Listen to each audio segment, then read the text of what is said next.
زیب و زینت خامند کے لیے اختیار کرنا. ایک حدیث یاد آگے سناتا ہوں. میرے نبی نے فرمایا اپنی بیویوں کے لیے زیب و زینت اختیار کرو. اب تسی کاروباری کوئی ڈیل کرنی ہو تو واسکٹاں پا کے تے سارے خوشبو لا کے جاندے ہو.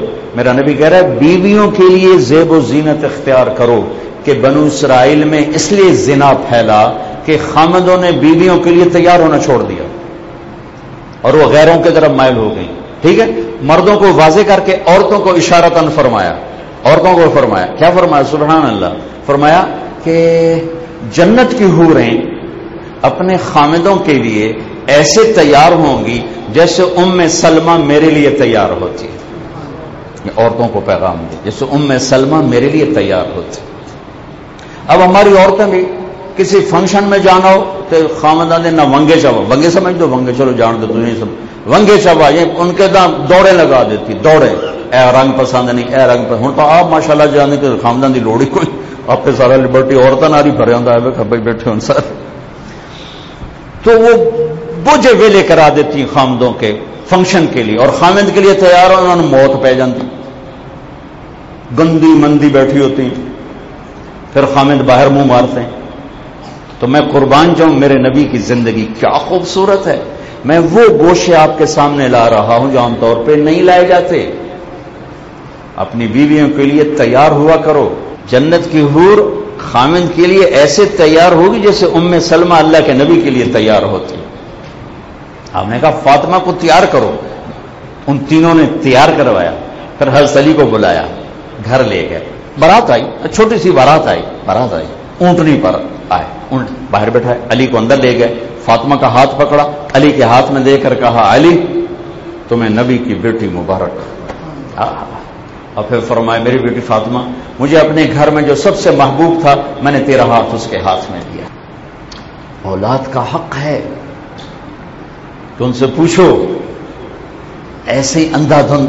مجھے ایک خاتون نے بتایا کہ میرا رشتہ آیا ہوا تو میرے ماں باپ الگ کمرے میں میٹنگ کر رہے تھے, اس کو خبر ہی نہیں لگنے دے رہے کہ وہ اس کا رشتہ آیا ہوا.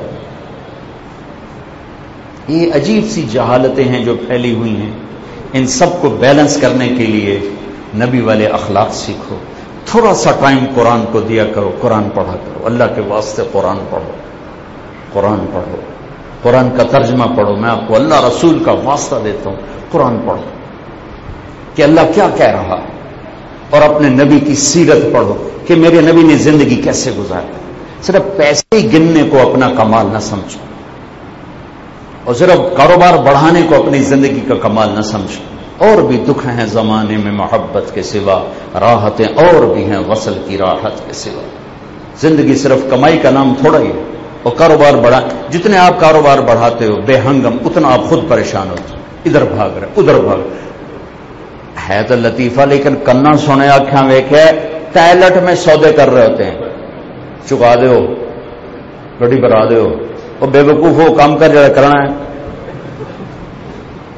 ٹائلٹ میں سودے کر رہے ہوتے. یہ زندگی ہے, اس کو زندگی کہتے ہیں. لائف کوالٹی تو ان بڑے تاجروں سے کہتا ہوں کبھی اپنی لائف کوالٹی کو چکھیے کہ کیسی. روٹی کھا رہے ہیں, موبائل کان کو لگا ہوا ہے. اے روٹی کھا رہے ہو سوا کھا رہے ہو.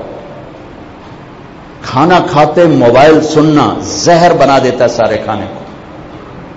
اور تم سب بڑے کاروباری تم محروم ہو گئے ہو انسانوں کی طرح کھانا کھانے سے.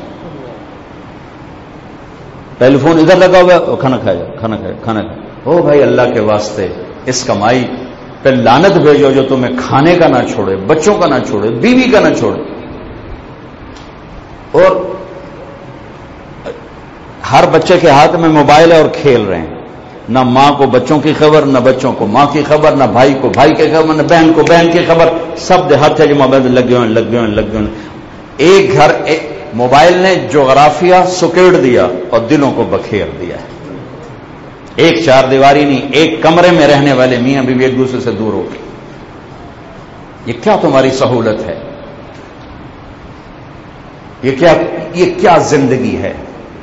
اور ماں باپ اور اولاد کا آپس میں تعلق زیرو ہو گیا ہے. صرف ماں باپ کھانا کھلا دو, کپڑے پہنا دو, وردی پہنا دو, اسکول بھیج دو, ٹیوٹر کے پاس بھیج دو, اور لیپ ٹاپ پہ بٹھا دو, اور ماما نے اپنی جان چھوڑا مدد کارٹون تے وکھا دو چل بھائی وہ نکا جہا 3 سال دا بال کارٹون ویکھ ویکھ ویکھ انہوں چوتھے دے اما بھی کارٹون نظر آؤندے ابا بھی کارٹون نظر آؤندے. ماں ٹائم نہیں دیتی. 3 سال کے بچے کو اسکول بھیجنا اس سے بڑی بھی ماں باپ کی کوئی حماقت ہو سکتی؟ 3 سال کا بچہ ماں کی گود مانگتا ہے اسکول نہیں مانگتا. مجھے پتا ہے تم میری نہیں مانو گے نہیں سمجھو گے لیکن میں کہوں گا کہ صحیح بتانا میرے ذمے ہے. احباب جمع حمیر حال دل کہہ لے پھر التفات دلے دوستاں رہے نہ رہے. اتنے چھوٹے بچے کو اسکول بھیجنا ماں باپ کا ظلم ہے. یاد رکھنا تمہارے بچے تمہارے نہیں رہیں گے. 3 سال کے بچے کے نیورون اس قابل ہی نہیں کہ وہ اسکول میں جا کے کچھ سیکھ سکیں. 6 سال تک بچہ دیکھ کے سیکھتا ہے. دیکھ کے ماں کی گود کی گرمائش محسوس کرتا ہے باپ کی چھاؤں محسوس کرتا ہے. باپ کو کاروبار سے فرصت نہیں ماں کو اپنے بکھیڑوں سے فرصت نہیں ہے تو اولاد جیسی قیمتی چیز ضائع. کاروباری بنا دیا بیٹے کو یہ تو کون سی بڑی بات ہے. انسان بنانا سب سے ٹف جاب ہے. ماں باپ ٹائم نہیں دے رہے ہیں. ٹائم دو اپنی اولاد کو ٹائم دو. آپ 3 سال کے بچوں کو اسکول میں ڈالتے ہو آپ نے ذبح کر دیا اپنے بچے کو الٹی چھری کے ساتھ. سمجھ میں آئے نہ آئے تمہاری مرضی ہے.